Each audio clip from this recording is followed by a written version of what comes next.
Welcome to the World War I History Podcast, produced by the MacArthur Memorial, a museum and research center dedicated to preserving and presenting the history of General Douglas MacArthur, which includes the story of World War I and that of the millions of men and women who served in that war. Douglas MacArthur in the First World War, Part 3, to France. The North Atlantic is cold and stormy in October and November, and it loomed as a dreaded specter to thousands of rainbow men at Camp Mills who had never seen the ocean, much less taken a 12-day journey across it. To a man, they all knew that shipping routes to Europe were patrolled by German submarines. The danger was clear, but in late 1917, so was the need for American troops in Europe. The adoption of the convoy system by the British and United States navies was a counter to the U-boat threat, but unpreparedness for war found America severely lacking in merchant shipping to get its men to France. The transport of the 27,000 men of the Rainbow and its complement of draft animals was accomplished in the winter of 1917, but it was with great difficulty. It took 5 separate convoys beset with shipping mishaps, a nightmare journey for the draft animals, and outbreaks of sickness and disease on the transports. There was many a rainbow man who at some point during the journey prayed for a German torpedo to put him out of his misery. In the weeks between Germany's resumption of unrestricted submarine warfare and America's entry into World War I, Rear Admiral William Bowdoin Sims of the United States Navy was called to Washington, D.C. He was given a secret mission: proceed to Great Britain and coordinate with the Admiralty on the presumption that the United States would soon be at war on the side of the Allies.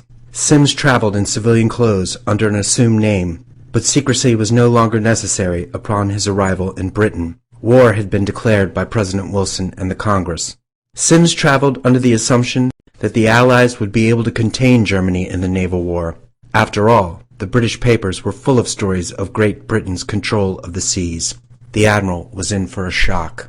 One of the first men Sims met with was First Sea Lord Admiral John Jellicoe. Jellicoe told Sims that despite what was being reported in the newspapers, the losses in British shipping to the German U-boat campaign could not be sustained. Britain would be out of the war in a few months if the situation could not be reversed. Sims heard a similar situation report from Prime Minister Lloyd George as well as King George V. A way had to be found to thwart Germany's submarines. It was Sims that proposed the idea of the convoy system. He recognized it was the destroyer that the submarine feared. Quick to the chase, destroyers were the only vessels capable of locating and engaging submarines in the time between their firing and submerging again. The British Grand Fleet guarding the North Sea and the shipping lanes between England and France were left unhampered by the U-boats because of destroyer screens and escorts. With commitments in those areas and the Mediterranean, however, Great Britain did not have the destroyers necessary for convoy duty in the Atlantic. The addition of American destroyers in support of the Allied cause made that a moot point. At first, the British Admiralty was reluctant to the idea of convoying. There was a lack of faith in the capability of merchant captains to perform a convoy's zigzag maneuvers in concert with each other. Fortunately for Sims, his plans for convoying found a sympathetic ear with Lloyd George. The degree of losses led the British to try anything. A successful run of a trial convoy from Gibraltar to Britain under destroyer escort in May 1917 settled it. The convoy system was adopted with great success. The matter of shipping was not so easily settled. The Americans naively believed that the Allies would wish to help bring the doughboys to Europe, but no shipping was forthcoming. After his arrival in Britain in June 1917, General John J. Pershing was rebuffed when he brought up the matter with Lloyd George. He got the same response from the French when he arrived on the continent. The feeling was that if the Allies shipped the Americans to France, then they should be integrated into the French and British armies. Pershing believed the Allies would have put forth all of their shipping if he had agreed to such terms. It wasn't until the crisis of the German spring offensives of 1918 that Allied shipping was made available to get the Americans to Europe as fast as possible. Of course, after the war, a complete bill was submitted to the U.S. government for services rendered. For the first year of the war, however, the United States was scrambling to gather enough ships to ferry its men to France, and it was for this reason that it took a series of convoys to get the Rainbow Division to Europe.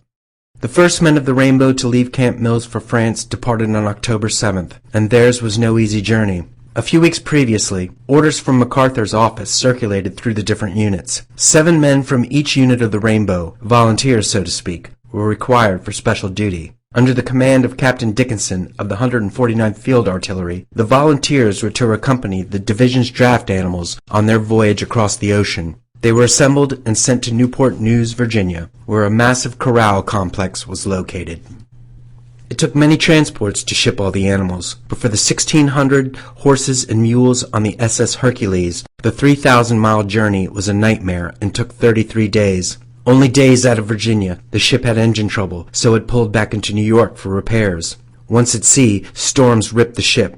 Animals couldn't keep their feet, and the decks were turned into slaughterhouses as horses were tossed, trampled, and slammed between the bulkheads. Over 250 animals died during the journey, and it was only due to the dedicated service of the volunteers from Camp Mills that any of the animals made it at all. Shortly after the contingent left for Newport News, a host of ships were cobbled together at the docks of Hoboken, New Jersey. Sealed orders stated their purpose. They were to carry the first contingent of Rainbow soldiers to France. 3 of the transports, USS Tenedores, Pescadores, and Mallory, were United Fruit Company ships, acquired by the U.S. Shipping Administration and turned into troop ships. The other 3 ships waiting to load the Rainbow men were former German liners of the Hamburg America Line. These ships had sought refuge in the United States at the outbreak of war in 1914, were impounded upon the breaking of diplomatic relations, and then confiscated with the declaration of war. The Cincinnati became the USS Covington, but the ships President Lincoln and President Grant retained their patriotic names. Prior to their eviction, however, the German crews did the best they could to sabotage the ships.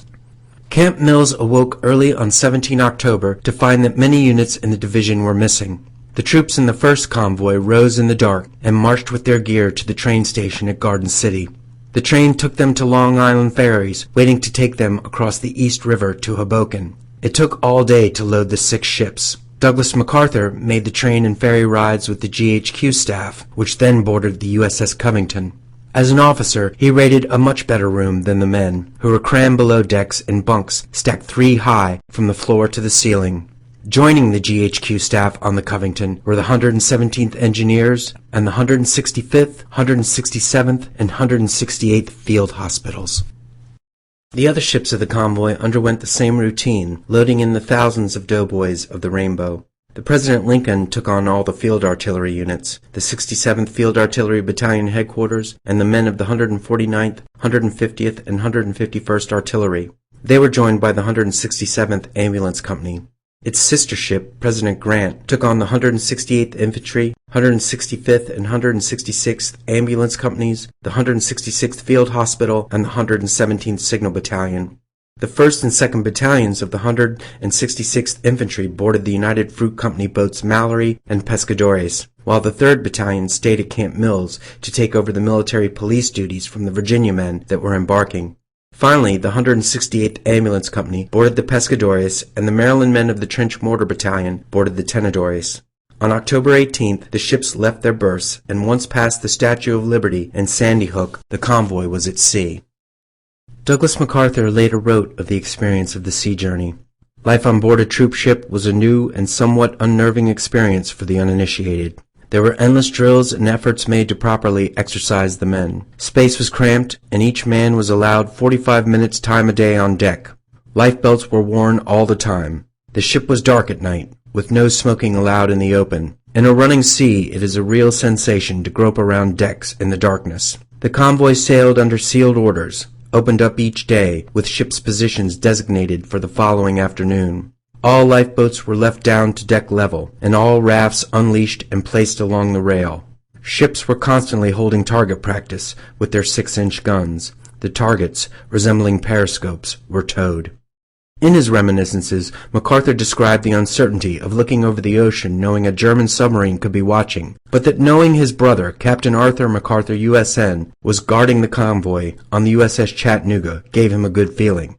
It was a fantasy. Captain MacArthur's ship was in Groton, Connecticut. 800 miles out of New York, the President Grant had trouble with its engines. The problem was due to normal wear, but there were many who suspected sabotage by its previous German crew. Once at sea, many of the lifeboats on the former German ships were found to have been dismantled and put back together with glue, so sabotage of the Grant's engines was not beyond the realm of possibility. It was a lonely voyage for the Grant back to New York, unescorted, as the convoy didn't stop for stragglers. the men returned to New York and a storm ravaged Camp Mills, still inhabited by the New York, Georgia, and Ohio units who were about to leave on their own voyages.